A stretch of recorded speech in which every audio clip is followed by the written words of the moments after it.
Hey there, and welcome to the Girl Means Business podcast, the show where we're all about helping you feel confident both as a mom and a business owner. I'm your host, Kendra Swalls, mom of two, former teacher, and full-time photographer and business coach. Each week, we'll discuss the challenges, success, and secrets that make you say, I can do this, because you absolutely can. So pop in those earbuds, grab your favorite snack, and let's get ready, because this girl means business. Hey there, and welcome back to the Girl Means Business podcast. We are continuing our marketing myths series, kicking off the new year, busting some marketing myths. And this week's myth that we are breaking down is the idea that your business is for everyone. So when I started my photography business, I had this idea of I will work with anybody that's willing to pay me to take their pictures. And so I did not have a specific target person or audience that I was trying to attract in my business. And it worked for a little while. For a little while, very early on in my business, I was able to just put out content and hope that anybody would see it, that it would attract anybody into my business. But that did not last very long. And ultimately, the biggest turning point in my business, the biggest sort of aha light bulb moment was when I really honed in on who my ideal client was and started speaking directly to them. So I'm going to go through and kind of explain how that all happened and how you can make it happen for your business as well. So backing up, when I was running my photography business, probably about 3 years in, because the first year was kind of halfway running a business.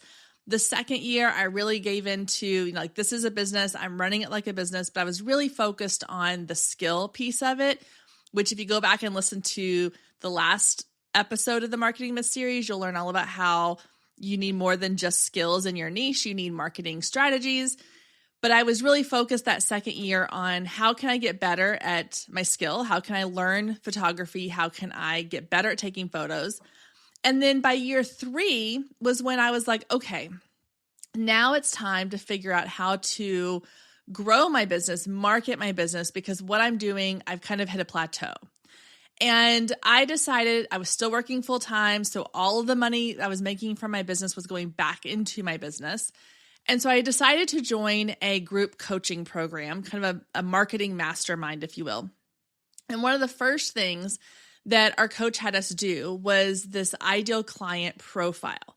She wanted us to answer like a 100 question sort of survey about our ideal client and then summarize it with like a paragraph or two of who this person was. And I remember getting this assignment and thinking, this is dumb. Why am I doing this? Why am I trying to figure out what this person's coffee order is at Starbucks, or what TV show she's watching at night, or how many kids that she has? Why does that matter to who I'm trying to attract as a photography client? And so I didn't give it really much effort. And when we met the following week for our group session, and she was kind of going around the group and asking, this person to tell their ideal client and this person to tell theirs. And she got to me and I gave my response. And she was like, well, I really think you can be more specific. I think you can hone in a little bit more on who this person is. And I was just completely honest that I don't understand the purpose behind this. I don't understand how this is going to help me market my business because I genuinely did not understand. I genuinely had no concept of how being so specific on who I was trying to market to or sell my services to, how that was going to help me grow my business when all it felt like was that I was narrowing the target to such a small point. There was no way anybody was going to ever fit into that point. And I was already feeling like I was struggling to find clients. And the idea of getting so specific made it feel even harder to find those clients. And so she offered to get on a one-on-one call with me, and we did. And she explained to me how this ideal client avatar or profile, whatever you want to call it, how it really can help you to appeal to these specific people through your messaging, through your content, through your website, through everything you do is about this person. And after that, I said, okay, I still don't know that I fully believe in this. I'm just being honest here. I bucked this system so hard for so long. I said, I don't know that I fully buy into this just yet, but I'm going to go through I'm going to trust the process. I'm going to trust what you're telling me because I want to do something. I need to do something different. So I did the questionnaire. I had a client that I had worked with prior to doing this because she said, if you have someone that you've already worked with that you're like, I loved this client. This client was amazing. I want all my clients to be like her. Use that as your starting point. And so I did. I went into it, I answered the questions, I created the profile, and I got back to her the next week, and she was like, yes, this is so much better. We're going to use this. This is who everything else you create is for. And I still, like I said, it took me a while to buy into it. It took me a while to really have my eyes open to, oh, this makes so much sense. And there have still been times in my business where I have forgotten the value and the importance of having an ideal client. And every time that I have lost sight of that, my business has struggled. Every time I've lost sight of who I'm speaking to, I have struggled to find clients. And so what I want to help you do today is I want to help be what that coach was for me and helping me to understand why this is so important. Because I know there's a lot of you out there listening to this or who have listened to past episodes where I've talked about this and you're still going, I don't understand how this is going to help me because it seems really, really restricting. So let's start by talking about that. The idea that limiting your ideal audience to a specific group of people is going to limit who you can have as clients. The reality is that the more specific you get, the more targeted your messaging is, your branding is, your content is, the more you're going to draw people in that fit that ideal client avatar. And I always like to say it's kind of like a bullseye or a spider web. But the bullseye, you have the center. You're aiming for that center. You're aiming for the ideal client you have created in your ideal client profile. And sometimes you're going to hit the bullseye and you're going to get that client that is exactly dead on to who you've described in your ideal client avatar. Sometimes you might get a client that's on the next ring out. There may be aspects of your ideal client that they can relate to, that they connect with, but they're not a 100% match. There may be parts of their personality or their life or whatever that just isn't exactly what you have set up as your ideal profile, but they're close. And then you go to the third ring out and you're like, okay, they still have some similarities. There's still something in my branding, my content that has attracted them, but they're not 100%. They're not even really like 75%. They might be 50% your ideal client. And of course it gets less and less the further out you go on the target. I like to use examples from other industries. So let's talk about one in particular, which is Under Armour. Under Armour, at their core, their target audience are athletes. That is why you see Under Armour sponsoring high school football teams or college athletes. They are aiming for those high performing athletes. That is their target audience. That is their bullseye. However, they are also going to appeal to anybody who claims to be athletic, who works out a lot, who wants to train in certain arenas, who is running marathons, or who coaches certain sports. You're going to have those in that second ring out. They have a 75% match. They may not be a professional athlete. They may not be a high-performing athlete, but they are someone who values the same things that those athletes value. Then you continue to move out to those outer rings, and the further out you get, the further you get away from their ideal audience. However, there are people, myself included, who own Under Armour products because I like the brand and I like the idea of, being an athlete, when in reality, I'm wearing it to lounge around my house, or I'm wearing it to walk my dog, or maybe occasionally wearing it to go work out. But I'm not their ideal audience. However, their product, their brand, their messaging still attracted me in some form or fashion. So when you think about the idea of, oh, this is going to limit who I can appeal to because it's going to become so restricting, the opposite is actually going to happen. You're going to laser focus on that one thing, but it's going to have a splatter effect, if you will, that it's going to be able to reach out beyond just that central target. But the goal is that it streamlines everything you do in your business. Having that ideal audience, having that target, that specific target you're aiming for, is going to help make everything else you do in your business so much easier because you have a very specific person in mind that you are talking to when you are creating all these other aspects of your business. I'll give you a perfect example. So in my photography business, there was about 4 to 5 years where I was photographing primarily weddings. And from that, I branched off into photographing boudoir sessions because I had a wedding client ask about doing boudoir sessions. I was like, sure, I can do that. Let's do it. That's awesome. Had to Google the word boudoir because I didn't know what that really meant. But I fell in love with doing boudoir sessions, and that became a huge part of my brand. And eventually I quit doing weddings when COVID came along, and I transitioned into doing boudoir pretty much full time. And in that, my idea in the beginning was, oh, my ideal client for boudoir is the same as it was for weddings. It's kind of mid-20s to late 20s, younger brides who want to do photos for their groom to give on their wedding day. And I would have clients come in that would be in that demographic. But what I really started noticing was that I was getting a lot of clients coming in to do boudoir sessions that were much older. They were in their late 30s to mid 40s, sometimes even up to 60s.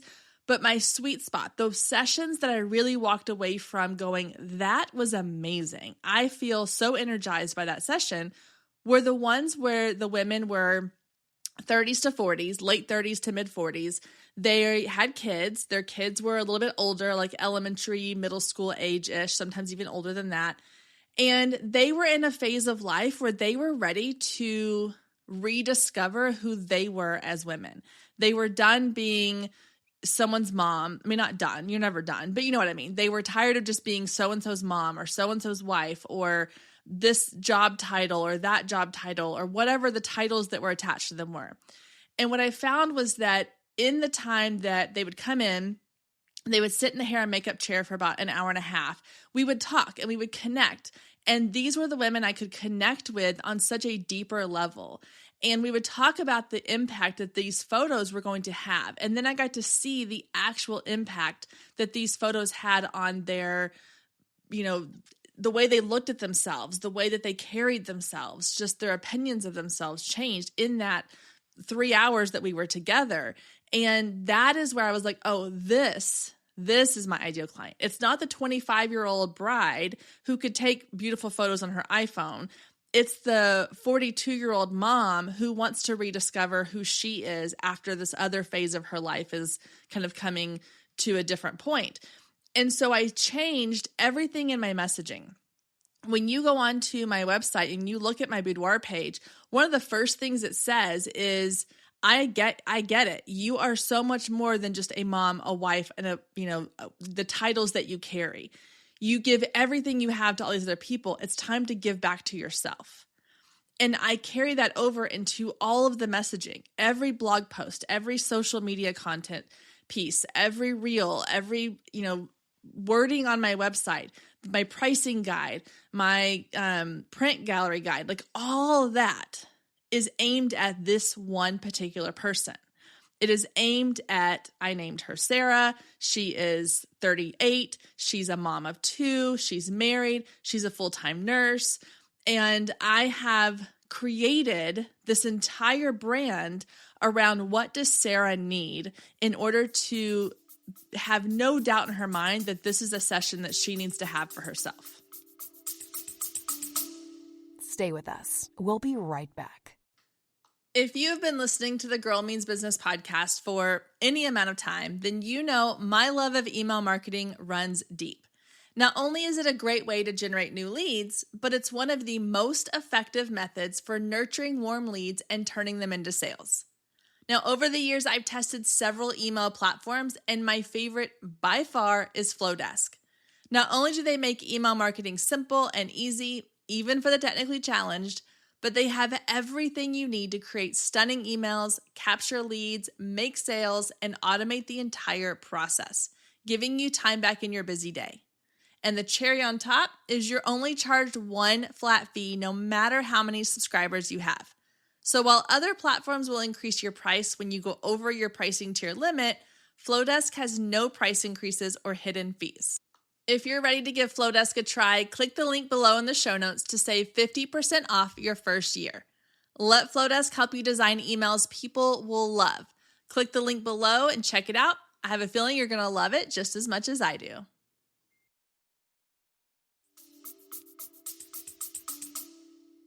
And so once I did that, everything else came so easy to me. Because before I really had this clear vision of who she was, I was talking to nobody, honestly. My content was very generic. It was, do you want to feel beautiful? Come take pictures. I mean, obviously I was a little bit more judged up than that, but you get the point. It was the same type of content you would see on just about every single other boudoir photographer's website. It was very plain. It's appealed to nobody in particular.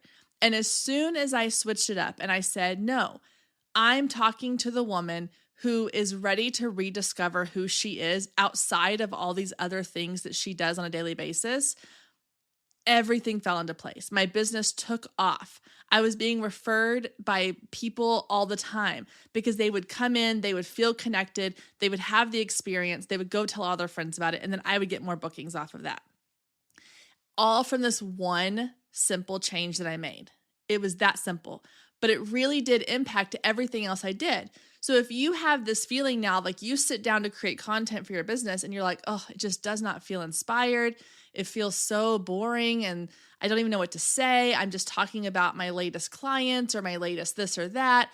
This is the change you need to make, because when you are able to create content for her, in my case, for Sarah, when I sat down to go, okay, what do I know are some struggles that she has? Well, she doesn't feel comfortable in her skin because once you've had kids, everything changes and she is feeling less than, but she compares herself to everybody around her. She's comparing herself to strangers on the internet. I can talk about that.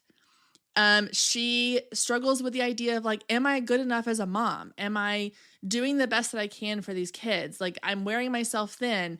Everything's about them and not about me. I can talk about that.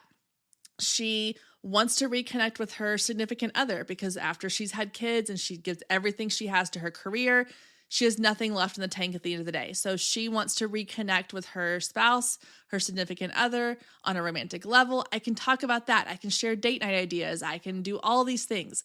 The content opened up and it just started flowing because I now felt like I had a very clear direction on who I was talking to and what they needed from me. Whereas before I was like, well, I'm just talking to women who want to take pictures. That is not specific enough to really get detailed in your content. The other thing that happens when you start to get really specific in who you're talking to in your content and in your messaging is you start to stand out from everybody else in your industry. So I challenge you, I want you to go on Instagram when you have a few minutes and I want you to look at other people in your industry and I want you to see how many of them you can tell very clearly who they're speaking to. And I'm going to speak for the photography industry because obviously that's what I do, that's what I know. There are so many people out there who are amazing photographers, but they have no clear direction on who they're speaking to. When I go to their Instagram accounts or when I go to do their websites and do audits and things like that, the first thing I notice is everything is so generic. It's, I take great photos, come pay me for them. But I want more. People want more. And as we're going into 2024, one of the trends that I see coming out of this year that I really predict is going to be something that we see more and more on social media is that people are going to become very picky about who they are going to engage with and who they are going to choose to follow. and they're going to want people that they really connect with. It's all about connections. If you don't feel a connection with someone's brand, you're going to be less likely to engage with their content. You're going to be less likely to want to follow them any longer. You're going to click that unfollow button, or you're not going to follow them in the first place. And you're definitely not going to look into how to work with them more. And so if you want your brand to really stand out and you want your brand to get that engagement and that connection and that traction with your audience, the best way to do that is to get very specific in who you are creating content for. And so if you want to stand out in your niche, in your industry, this is one of the best ways to do that. All right, the last piece I want to talk about here is a question that I get sometimes when we're talking about ideal clients and really honing in on who you're speaking to in your business is, what if I feel like my business has different ideal clients for different aspects of my business? Okay, here's my thoughts and my take on that. Again, I'm going to go with a photography example. You are a photographer. You maybe offer family sessions and maternity and newborn sessions. So you are like, okay, well, I have two different ideal clients because I have the mom with young kids who wants great photos of her family. Maybe she's a stay-at-home mom. She really loves things that kind of feel natural and organic. Then I also have these, maternity clients that are first-time parents who are sort of navigating the idea of like, what is it going to be like to be a parent? Those feel like two different, audiences. How do I speak to both? Here's the thing. Even if you offer 3 or 4 different products or services and they all feel like they have a different ideal client, ultimately there is something that ties them all together. There's got to be something in your brand that is the underlying current to everything else you offer. Otherwise, your brand is too discombobulated.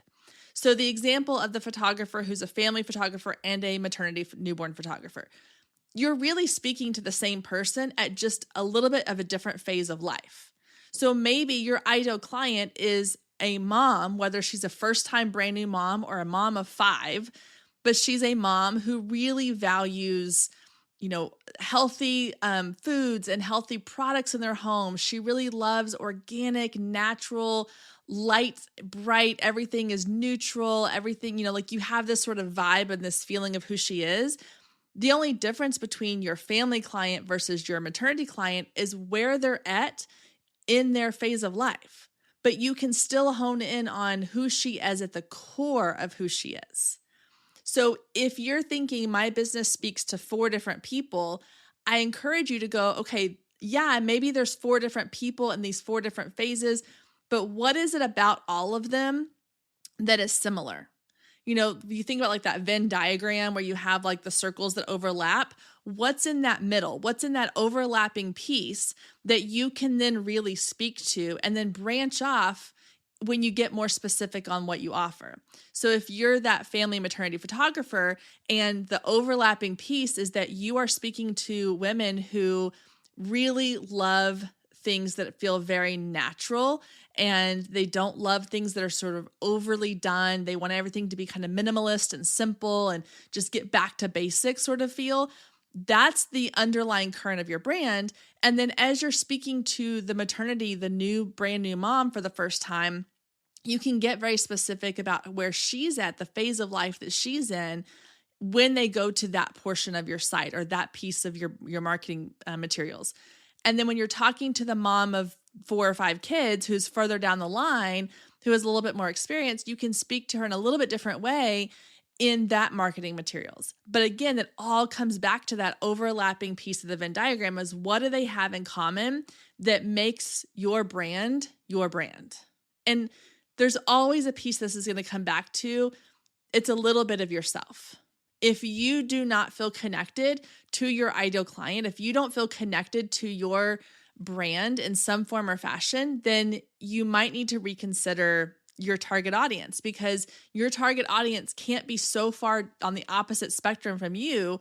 Otherwise, there'll be no personal connection there.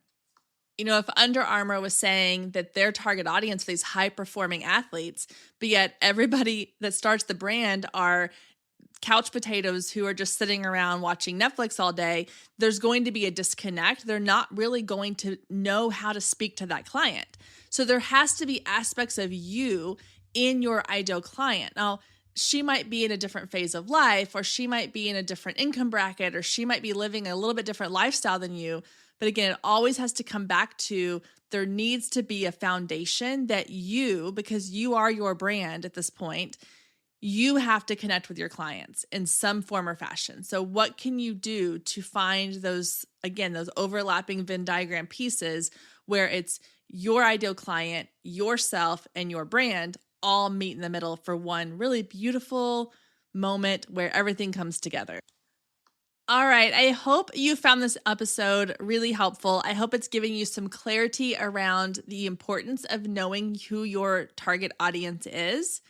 If you are looking for some additional help in this area, you maybe just want like a brain dump, or you need something to kind of guide you through and walk you through the process of creating your ideal client avatar, I do have a free ideal client workbook. You can grab it down in the show notes below and download the workbook. It will walk you through a lot of the same processes that my business coach from years ago walked me through, giving you sort of the step-by-step of here's what you need to think about, write it out, brain dump all the things, create your client profile, and then how to take it and use it into your marketing. So you can head down to the show notes and grab that workbook now and get started building your ideal client profile. One more thing before you go, there is another link down in the show notes that leads to an Ask Me Anything form. This is where you can submit questions that you would like to have answered here on the podcast. They can be general business marketing questions, or they can be specific to something you are struggling with in your business. You never know when your question might be the catalyst for a future podcast episode, or I might just answer those questions all in one episode here on the show.